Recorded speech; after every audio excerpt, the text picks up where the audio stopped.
Hello friend, Dexters classes में आपका स्वागत। मैं हूं जासबी। फ्रेंड्स, बात करेंगे हम यहाँ की यूएसए ने विवादित दक्षिणी चीन सागर में अपना 7वां जंगी बेड़ा उतार दिया है, यानी कि 7वां फ्लीट है जो अमेरिका का को दुनिया का सबसे ताकतवर ये जो बेड़ा है उसको इस विवादित दक्षिणी चीन सागर में चाइना के खिलाफ उतार दिया है। और चाइना के खिलाफ उतारते ही दोनों देशों के बीच में तनाव अपने चरम बिंदु पर पहुंच गया है। क्यों उतारा गया है, जानेंगे इसके ऊपर कि क्यों ये इतना विवाद आज दक्षिण चीन सागर के अंदर एक पुनः बन गया है। क्योंकि आप फ्रेंड्स, जैसा कि आप जानते हैं कि कोरोना वायरस से पूरी दुनिया पीड़ित है, पूरी दुनिया जंग लड़ रही है, लेकिन अमेरिका और चाइना के बीच में आए दिन किसी न किसी विषय को लेकर तनाव बन जाता है। कभी एक दूसरे के खिलाफ आमने सामने आ जाते हैं, कभी जुबानी जंग हो रही है। तो उस बीच में हम यहाँ पर बात कर रहे हैं कि क्यों दक्षिण चीन सागर के अंदर दोनों देश आमने सामने आ चुके हैं और दोनों के बीच में जो चरम बिंदु पर ये जो तनाव बन गया है, क्यों बना है, बात करेंगे इसमें डिटेल से, इसके ऊपर एनालिसिस करेंगे। और हाँ, और भारत के ऊपर क्या प्रभाव पड़ेगा, भारत का इसके ऊपर क्या नज़रिया है, इसको भी हम डिटेल से बात करेंगे। दुनिया की नज़र में कैसा तनाव है ये और दुनिया पर इसका क्या असर होने वाला है, डिटेल से इसका एनालिसिस करेंगे। तो फ्रेंड्स, बने रहिएगा पूरे वीडियो में। वीडियो सुनने के बाद आपका कोई भी किसी प्रकार का सुझाव हो तो अवश्य मुझे दीजिएगा। और हाँ, अभी तक जिस मित्र ने चैनल को सब्सक्राइब नहीं किया है तो प्लीज़ चैनल को सब्सक्राइब कर लीजिएगा। और ये आपका चैनल सब्सक्राइब करना मेरे लिए बहुत ही ज़्यादा मोटिवेट का काम करेगा, ताकि मैं ऐसे ही और बढ़िया से बढ़िया आप लोगों के बीच में डेडिकेटेड वीडियो लाता रहूं। तो चलिए फ्रेंड्स, बात करते हैं हम यहाँ पर दक्षिण चीन सागर के अंदर जो एक अब जहाजी बेड़ा उतारा गया है और वर्ल्ड मीडिया के द्वारा इसको बड़ी प्रमुखता के साथ कवरेज दी गई है। दुनिया भर के बड़े बड़े मीडिया हाउसेस के द्वारा इसके ऊपर कवरेज दिया गया है। यहाँ पर आप देख सकते हैं न्यूयॉर्क टाइम्स के द्वारा भी प्रमुखता के साथ इस को रिपोर्टिंग की गई थी कि US warship enter disputed water of the South China Sea as tension with China escalate, यानी कि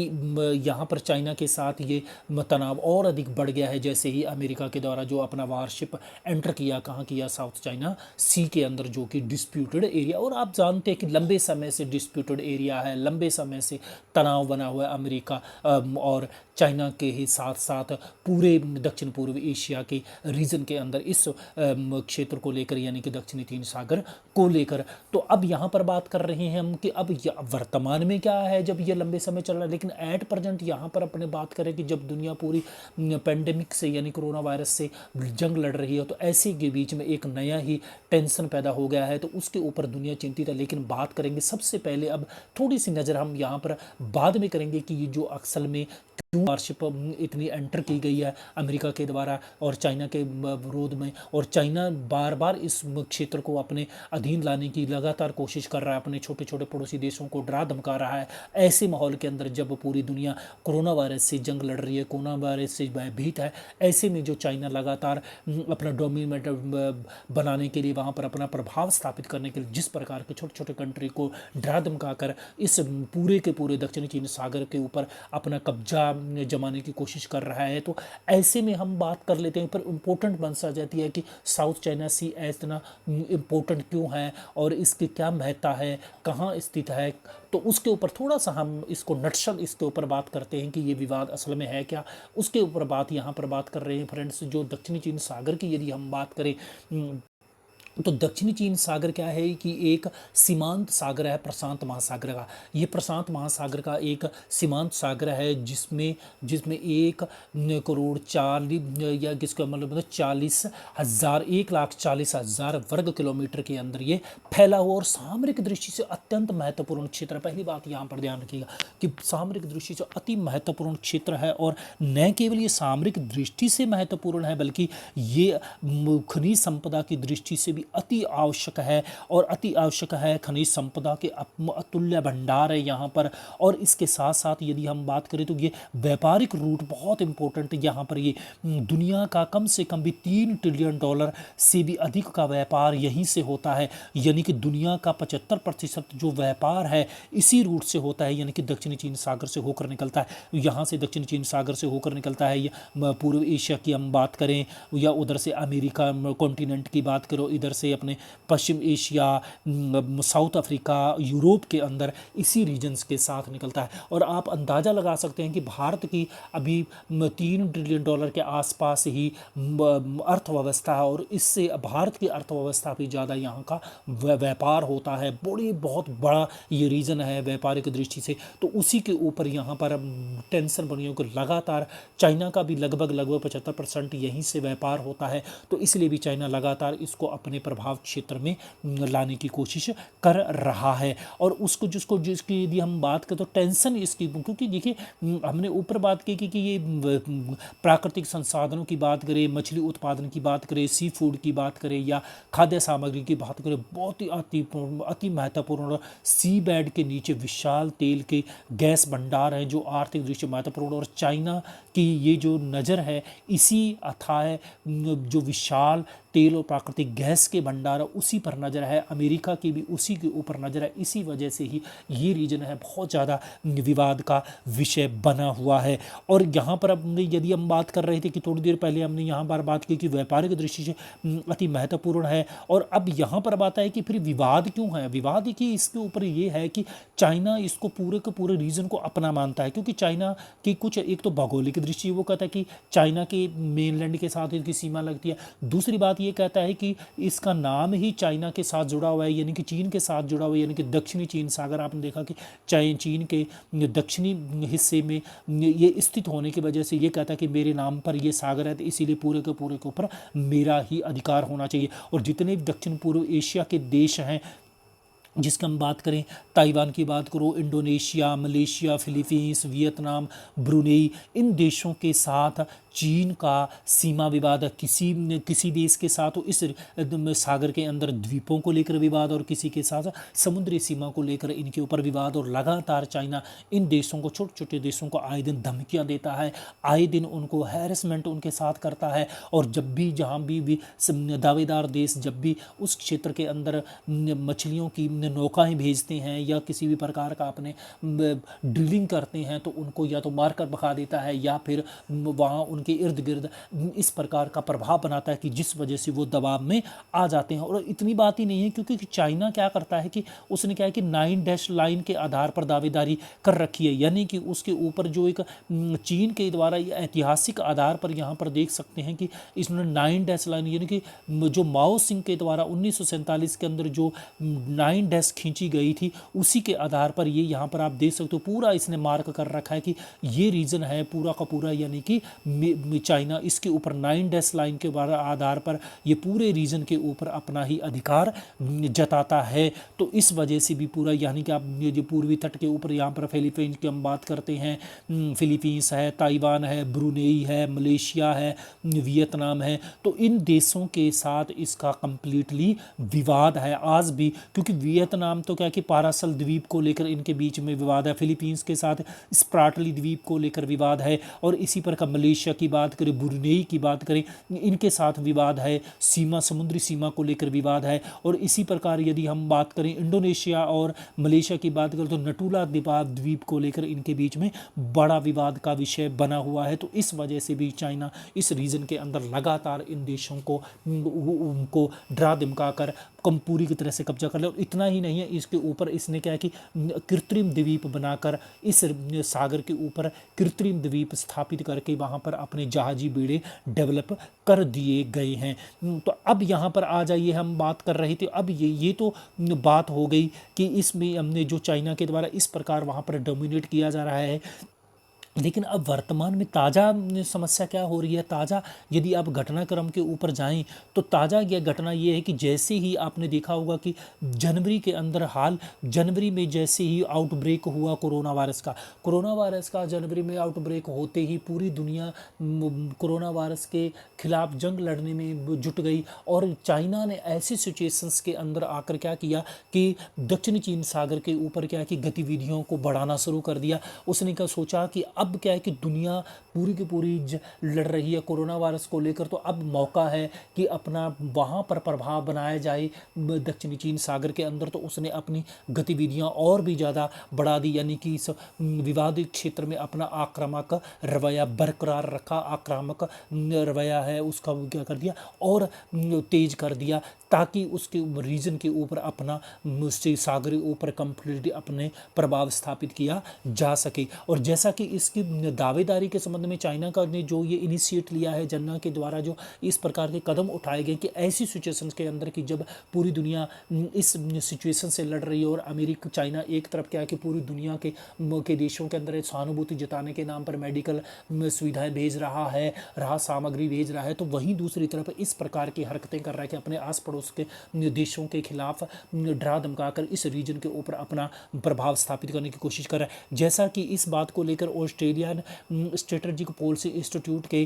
एक ऑफिसर के द्वारा ये कहा गया कि चाइना, उसने दो बातें इंपॉर्टेंट बातें कही। उसने कहा कि चाइना, पहली बात तो ये है कि कोविड-19 के चलते ये मानता है कि अब क्या है कि अमेरिका की जो क्षमता है बहुत ज़्यादा कम हो गई, क्योंकि आप देखते हैं कि सबसे ज़्यादा जो आज कोरोना वायरस से प्रभावित है वो अमेरिका है, और अमेरिका की कंप्लीटली यहाँ पर ये देखिए कि शक्ति लगी हुई है इस जंग में, यानी कि कोरोना वायरस को हराने। तो ऐसी सिचुएशन में चाइना ने सोचा कि अब यदि इस रीजन के अंदर जो सबसे बड़ा राइवल की यदि हम बात करें, तो सबसे बड़े प्रतिद्वंद्वी की बात करें तो वो अमेरिका है। तो उसने सोचा कि अब अमेरिका की ताकत तो कंप्लीटली कमज़ोर हो चुकी है, तो ऐसे में अपन फ़ायदा उठाकर इस क्षेत्र के ऊपर अपना पूरा कंप्लीट अधिकार जमा ले। तो इसलिए भी उसने आक्रामक रवैया अपना। दूसरी बात उन्होंने ये कही कि चीन पड़ोसी देशों को दबाने में सफल हो जाएगा, यानी कि उसका ये था कि अब अमेरिका कमज़ोर हो चुका है, पड़ोसी देश हैं कि इस बीमारी से लड़ रहे हैं और छोटे देश हैं, तो अब मुझे मौका मिल जाएगा कि मैं इनको दबा लूँगा। तो ये दो चीज़ें हैं जो जिस वजह से चाइना के द्वारा इस क्षेत्र के अंदर अपनी कार्रवाई को तेज कर दिया गया। अब यहाँ पर बात है कि जो और कार्रवाई तेज करते हुए उसने क्या किया कि पहली बात तो यहाँ पर क्या की कि चीन ने सैनिक गतिविधियों को बहुत लार्ज स्केल पर बढ़ा दिया, अपने जहाजी जितने भी वारशिप है वहाँ पर गश्त बढ़ा दी गई। और दूसरी बात यहाँ पर आती है कि जितने भी वहाँ के दावेदार थे, यानी कि पड़ोसी देशों की यदि हम बात करें कि जो दावेदार हैं वहाँ पर कोई द्वीपों को लेकर दावेदारी कर रहा है, जैसे वियतनाम की बात करें, फिलीपींस की बात करें, मलेशिया की बात करें, तो वो जो दावेदार देश हैं उनकी जो भी नौकाएं जाती है मछली पकड़ने के लिए, मछुआरों की नौकाएं जाती है, तो उनको क्या करता है, ये तंग करना शुरू कर देता है। और दूसरी बात यहाँ पर ये भी कहा गया है कि वियतनाम ने तो यहाँ तक आरोप भी लगा दिया कि चीन के द्वारा के युद्धपोत ने उनकी मछली पकड़ने वाली नौका को टक्कर मारी और उसको टक्कर मारी, जिस वजह से वो पानी में डूब गई। तो इस प्रकार की चाइना हरकतें लगातार कर रहा है ताकि उन क्षेत्र के उन देशों को डरा धमका कर पूरे रीजन के ऊपर मैं अपना कब्जा जमा सकूं। तो अब यहाँ पर बात कर रहे हैं कि ये जो इतना ही नहीं है, फिर उसने क्या है कि अपने रिसर्च सेंटर और सैनिक जो जितने भी ठिकाने वो डेवलप कर लिए हैं। और कहा तो यहाँ पर ये भी जा रहा है कि चाइना के द्वारा फिलीपींस और दूसरे देशों के द्वारा जो दावेदारी की जा रही जिस जल क्षेत्र के ऊपर, वहाँ पर क्या है कि उन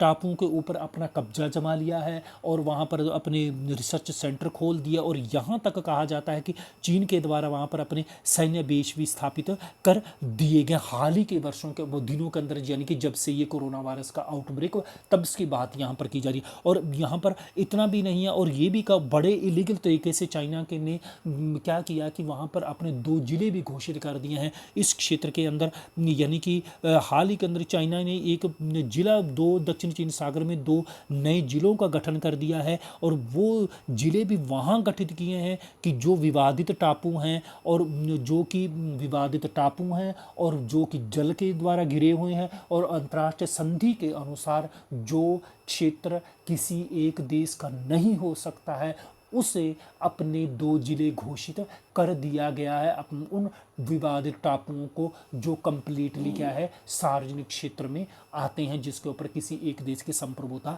नहीं जताई जा सकती। तो इस प्रकार की चाइना हरकतें लगातार कर रहा है। आप देख सकते हो कि किस प्रकार चाइना के द्वारा एक बड़े खतरनाक अपने जो अख्तियार कर रखे हैं इरादे, तो उसको देखते हुए वो देश भयभीत। तो ऐसे में क्या होगा, ऐसे में क्या हुआ कि फिर चीन के अमेरिका ने भी उसको चेतावनी देते हुए अपने जहाजी बेड़े को उतार दिया चाइना के खिलाफ।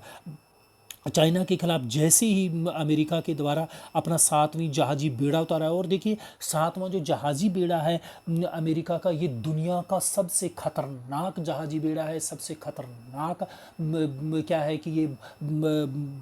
जिसकी हम बात कर रहे हैं कि जहाजी बेड़े की, तो उसको जैसे उतारा तो इससे कि चाइना के हाथ पांव फूल गए। और जैसे ही चाइना के हाथ पांव फूले तो उनके भर वो गीदड़ भभकियाँ देने लगा, जैसे उसकी आदत है चाइना की गीदड़ भभकियाँ देने लगा कि इसके बुरे अंदाज परिणाम होंगे, मैं इसका बदला लूंगा। तो इस प्रकार की गीदड़ भड़कियाँ देने लगा, तो जिससे कि अंतर्राष्ट्रीय क्षेत्र के अंदर जितने भी सैन्य विश्लेषक हैं उन्होंने इस अमेरिका के इस कदम की क्या है कि कदम का विश्लेषण करते हुए कहा कि ये आने वाले समय में इस क्षेत्र के अंदर और भी ज़्यादा आने वाले समय में तनाव बढ़ेगा न कि घटेगा। तो इस प्रकार का ये जो तनाव है जिस वजह से, और इतना ही नहीं है, फिर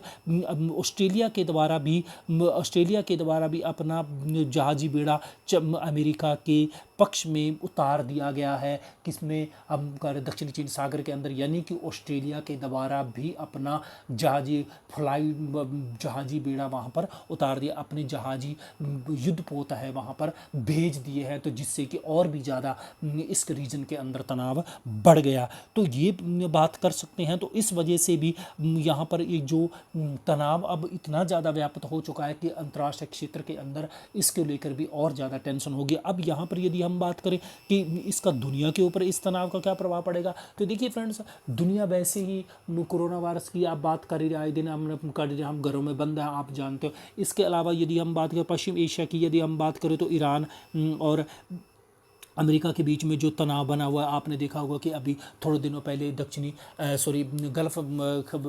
खाड़ी के अंदर, यानी कि उसके बात कर रहे थे, वहाँ पर भी दोनों की जो नौकाएं आमने सामने आ गई और फिर अमेरिका के द्वारा धमकी दी गई कि यदि जैसे अब ईरान ऐसा करता तो उसकी क्या है कि नौकाओं को डिस्ट्रॉय कर दिया जाए। और थोड़े दिनों पहले उन्हीं दिनों ईरान के द्वारा पहला अपना मिलिट्री सैटेलाइट लॉन्च किया गया, तो वहाँ तनाव बहुत ज़्यादा बना हुआ है। इसके अलावा दुनिया के अंदर आतंकवाद की बात करें, वैश्विक जलवायु परिवर्तन की समस्याओं से दुनिया ग्रस्त है, तो ऐसे में यदि हम बात करें तो ये एक जो नया संकट उत्पन्न हो रहा है दक्षिण चीन सागर के अंदर, वो दुनिया के लिए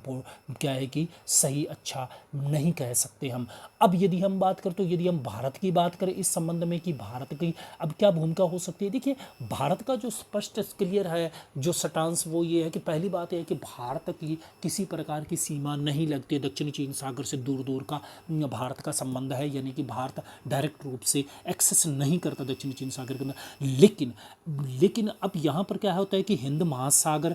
और प्रशांत महासागर का जो एक अलग से एक कॉरिडोर बनाने की बात की जा रही है, या यूं कह जाइए कि हिंद प्रशांत क्षेत्र है, यानी इंडो पैसिफिक रीजन जो है, जब से ट्रंप सत्ता में है तब से उन्होंने प्रशांत क्षेत्र को, एशिया पैसिफिक रीजन को आजकल वो हिंद प्रशांत क्षेत्र कहने लगा है, इंडो पैसिफिक रीजन का। तो ऐसे में इस रीजन के अंदर भारत बहुत ही स्ट्रेटजिक क्या है सहयोगी है। तो क्योंकि इस जो इंडो पैसिफिक रीजन की हम बात करें तो भारत की हमेशा यही भारत की उम्मीद तवक्को है कि भारत हमेशा इसी स्टैंड पर खड़ा है कि मैरी टाइम सिक्योरिटी होनी चाहिए, मैरी टाइम सिक्योरिटी होनी चाहिए, यानी कि समुद्रों की सुरक्षा होनी चाहिए। और इसी समुद्रों की सुरक्षा के उद्देश्य के लिए ही इसी रीजन के अंदर, स्पेशली इसी रीजन के अंदर इंडो पैसिफिक रीजन के अंदर की, यानी कि यहाँ पर बात करें इंडो पैसिफिक रीजन की बात करें कि यदि आपने ज़्यादा इंटरनेशनल पॉलिटिक्स की तरफ इंटरेस्ट हो तो आप जानते होंगे कि भारत के जो पश्चिमी घाट से लेकर अमेरिका के पश्चिमी घाट तक के रीजन को बोला जाता है